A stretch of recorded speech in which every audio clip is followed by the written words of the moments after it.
Howdy everybody. Hope you're doing well today. Mr. Bob Langston, your neighborhood naturalist from the North Carolina Zoo. I'm glad you're going to let me spend a little time with you today. Within the last couple of days, we have just ended the summer officially with what's known as the autumnal equinox. It's the point where the sun is roughly at its midpoint from the highest in the summer to the lowest in the winter as it appears in the sky, in the southern sky. And so that means we've passed the autumnal equinox and we're now into the period of the year that's known as the fall. So before too much longer, some of the leaves are going to be coming off the trees. The white oak behind me is going to be showering everybody with acorns. One of the things many of us associate with the fall are apples. And apples are just one of the many treats that we like this time of year. That apples come in lots of different varieties and lots of different cultivated ones. Oh, I have a hummingbird that came in to visit with us. Maybe they wanted an apple. Anyhow, so the apples, basically, the sort of parent of the edible apple, came from Middle Asia, the Kazakhstan area, or as Greg Proops once called it on Whose Line Is It Anyway, Uzbekistan. But it came from that part of the world and actually made its way into Europe by way of Asian travelers and traders, what was known as the Silk Road. So apples came in. What many of us don't get is that for the longest time, we didn't have a lot of sweeteners. Honey was really one of the first sweeteners that came along, and so apples can kind of benefit the honeybees as well. They didn't at the time, maybe not, we don't know. But anyhow, later on people realized you could make applesauce and various other things and you could use it as a sweetener, and that was kind of nice. It was also figured out early on that you could make a beverage out of them by squeezing these and letting the cider ferment, hard cider. And that was one of the drinks that actually kept America going in its early years. It was because a lot of places out on the western frontier, the water wasn't particularly safe to drink. It might have bacteria in it, it might have parasites in it, and that might not make it. This, with the alcohol content in it, was a little bit safer to drink in some cases. So apples were used for a lot of cider. Now, a couple of things about them. Apples will keep really, really well when it's cold. And here's what's really kind of cool. We think of fruits, vegetables, fruits, and things like that as sometimes they're kind of inanimate. We don't even think that they have any ability to react to the things that are going on around them. But apples in particular do. And for lots of reasons. The first of which is if you buy a tasty, delicious apple like this Granny Smith, and you buy it in the summertime, it's probably not fresh. It was probably picked last fall, and it's been sitting in cold storage until this summer, because they will keep for months and months and months if you keep them really cool. You don't have to freeze them, you just keep them cool. And that's one of the cool things. I discovered this years ago when I bought an apple in the middle of the summer, and when I bit into it, one of the seeds had started sprouting. I'll tell you why that happens in a moment. But for the most part, we're going to talk about apples and seeds. Here's the thing. Many of us have done this, and I'm going to cut into this one, so bear with me, and hopefully we won't have anything other than apple juice on the table. We're going to cut this one open. And I missed, but let's take a slice off of this and get down a little bit deeper into the middle part of the apple. There we go. And down in here, you can see this is where we have the seeds. And there are 5 separate little compartments in here that have seeds in them. And I'm going to pry these seeds out. Now, this particular apple is what's called a Honeycrisp apple. And this is the tiny little seed of the Honeycrisp apple. It's not very big. Seeds, apple seeds, are really kind of magic things. They have their own built-in pest control. They generate a natural toxin to keep them from being eaten. But this little seed, if I planted this seed under the right conditions and it actually sprouted in the spring, what do you think the chances are that it would be a Honeycrisp apple like this one? It's really low. This represents all of the genetic material for about 40,000 40,000 different kinds of apples. So when you plant one of these seeds, if by some chance it sprouts, there's only 1 out of 40,000 or so chances that it's going to be a Honeycrisp apple. That's some pretty long odds. Now, of all of those 40,000 kinds of apples, most of them aren't even edible. A lot of them are little itty-bitty, teeny tiny things. They're only about, they're only, about that big. They're very, very acidic, sometimes even bitter. That in the apple trade, they call those spitters, because as soon as you take a bite, you spit it right out. So for an apple to be edible is a happy accident. For an apple to be marketable and edible is an even happier accident. For example, if you discover one like this, a Granny Smith apple, this one in particular was a happy accident. It grew from a wild plant, and it was an edible variety. Now, more on how you get edible apples for the market in a minute. Let's go back to the seed. Of all of the apples, the 40,000 or so different kinds, there are probably about 6,000 to 7,000 that are edible apples that have been named and identified. So if you plant this seed, there's probably 1 chance out of 40,000 it's going to be the same apple you planted, a Granny Smith, or in the case of this one over here, this one is a Honeycrisp. If you plant this seed, there's only about a 1 in 7,000 chance that it's even going to be edible. We're going to talk about why you plant them and what you want to do in just a minute. And I will show you exactly how we go about doing these.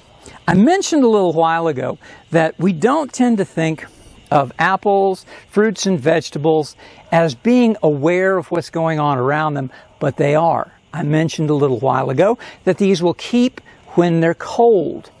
When you bring them out to warm them up, they start to get ripe really fast. And one of the things that happens, there's a process for getting the seeds to sprout that's known as stratification. And stratification, I'll explain in a second, but it means you have to cool the seeds down for a period of time. They have to go through the winter. When the seeds cool down, they stay cold for a while, and then when it warms up, they sprout. And this is what happened a couple of summers ago. I bought a Granny Smith apple at the grocery store, was eating it at work, and when I bit into it, this is in the summer, I noticed the seeds had started to sprout. And what that told me was that apple had been sitting in cold storage for at least 3 months, 90 days. The seeds had stratified, and then when they put the apple out on display in the supermarket, it told us, the temperature told the seed it's time to grow. So stratification. What does it mean? It means we take these seeds and we plant them this time of year. We have to guarantee they're going to get cold and stay cold below about 40 degrees or even 45 for about 3 months. They'll sit like that, and then when it warms up in the spring, they'll go ahead and sprout. Here's the issue. You have to kind of keep them damp, not wet, but damp. Now, why would you want to grow one of these things, even if there's only 1 in 40,000 chances it's going to be this apple? There's only 1 in 7,000 or thereabouts that it's going to be edible, because they have flowers, and bees absolutely love them. So you can have beautiful flowers, apple blossoms, on the apples that grow out of your seeds, even if they're not edible. Even if you can't eat them, somebody out here does, whether it's an opossum, whether it's a raccoon, or whether it's a squirrel or a deer. So you're providing food for wildlife. Here's how it's done. I'll show you an easy way. I'm going to set this seed right here, and I'm going to pluck 1 or 2 more of these out of here just for good measure. Put it on the table like there. Now what I've done here is I have taken a 1 liter, I've taken this 1 liter soda bottle, and this is the whole bottle with the lid on it and everything, and I cut it near the top. We did this kind of when we were making minnow traps. For this one, the lid goes away. We don't need that anymore. We just need this part of the bottle, and we need this part of the bottle. So for this one, we're going to make sure it doesn't flood, because I'm going to leave these outside. So I have this object right here, which is known as a pen vise, and it just has a little small drill bit in it. And I'm going to take that, stick it down here in the bottom, and put a couple of holes in the bottom of this There's one. There's two. And that way, if this is out in the rain in the wintertime or anything else, that the water won't collect in here. It'll run out. It'll keep the seeds damp. It won't keep them wet. Once we have our vessel right here, I'm going to put some soil in it. I have a big bag of potting soil down here by my feet. So I'm going to take this one and just add some dirt to it.